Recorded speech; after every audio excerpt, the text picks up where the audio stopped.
Hello friends, welcome to our channel. ఈరోజు మన ఛానల్లో రెసిపీ వచ్చేసి తోటకూరతో పకోడీ ఏ విధంగా తయారు చేసుకోవాలో ఈజీగా అండ్ టేస్టీగా ఈ వీడియోలో అయితే మనం చూసేద్దాం. ముందుగా కావాల్సిన పదార్థాలు వచ్చేసి 1 కప్పు శనగపిండి అండి, అట్లాగే 1 కప్పు తోటకూర, 3 పచ్చిమిర్చి, 1 స్పూన్ జీలకర్ర, సాల్ట్, కారము, అల్లం వెల్లుల్లి పేస్ట్, ధనియా పౌడరు, పసుపు, కొత్తిమీర, వంట సోడా.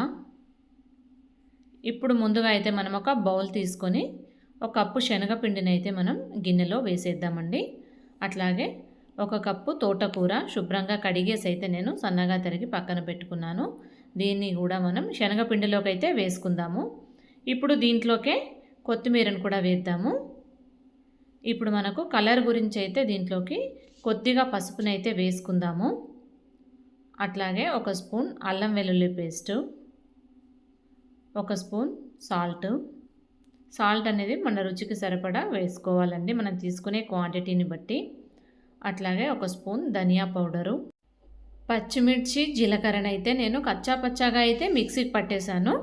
ఇది మెత్తగా కాకుండా కచ్చాపచ్చాగా మిక్సీకి పట్టాను. దీన్ని కూడా దాంట్లోకి వేసుకుందాము. పచ్చిమిర్చి వేసుకున్నాం కాబట్టి ఒక ½ టీ స్పూన్ మనకు కారం అయితే సరిపోతుంది. అట్లాగే ½ టీ స్పూన్ వంట సోడా. ఇవన్నీ వేసుకొని మనం వీటన్నిటిని అయితే మంచిగా చక్కగా అయితే కలుపుకోవాలి. ఆకుకూరలో అయితే మనకు వాటర్ ఉంటుంది కదండి, ఫస్ట్ అయితే దీంతో ఒక్కసారి మనం కలుపుకున్న తర్వాతనే వాటర్ అనేవి వేసుకోవాలి. వాటర్ అనేవి ఒక్కసారిగా కాకుండా చూసారు కదా, నేను ఒక చిన్న గిన్నెలో వాటర్ తీసుకున్నాను. అవి కూడా కొద్దిగా వేసుకుంటూ అయితే ఈ విధంగా కలుపుకోవాలి. మనకి పకోడీ కాబట్టి పిండిలో వాటర్ ఎంత తక్కువగా వేసుకొని కలుపుకుంటే మనకు పకోడీ అనేది అంత చక్కగా వస్తుంది. చూసారు కదండి, ఎక్కువ వాటర్ అనేది అస్సలు మనకు పట్టవు. చూసుకొని అయితే కలుపుకోవాలి. పిండి అనేది మనకు ఇంత గట్టిగా అయితే ఉండాలి, అప్పుడే మనకు పకోడీ అయితే పర్ఫెక్ట్గా వస్తుంది. ఇప్పుడు ముందుగా స్టవ్ వెలిగించుకొని మనం బాండి పెట్టుకొని డీప్ ఫ్రైకి సరిపడా ఆయిల్ అయితే వేసుకుందామండి. ఆయిల్ కొద్దిగా మనకి హీట్ ఎక్కాక ఇందాక మనం కలిపి పెట్టుకున్న ఈ పిండిని అయితే ఈ విధంగా వేసుకోవాలి. చూసారా, పిండి ఇంత గట్టిగా అయితే ఉండాలి.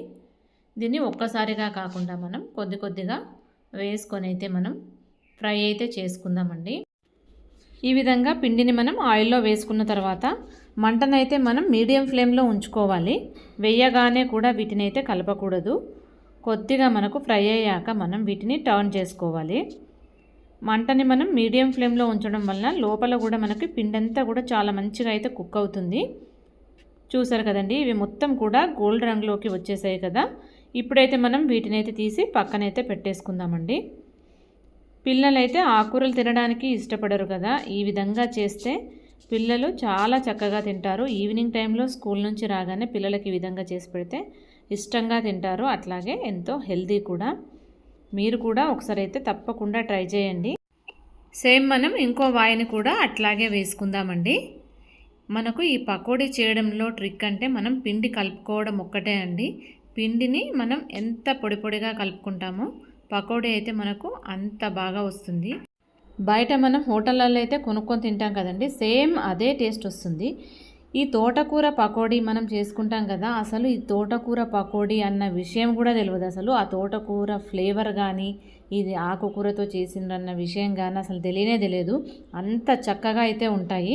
మీరు ఒకసారి ట్రై చేసిన తర్వాత అయితే నాకైతే ఒకసారి కామెంట్ బాక్స్లో కామెంట్ పెట్టండి. ఇవి కూడా మనకు చక్కగా అయితే ఫ్రై అయిపోయాయి కదండి. ఇంకొక 5 నిమిషాలు అయితే ఉంచి మనం వీటిని అయితే తీసేద్దాము.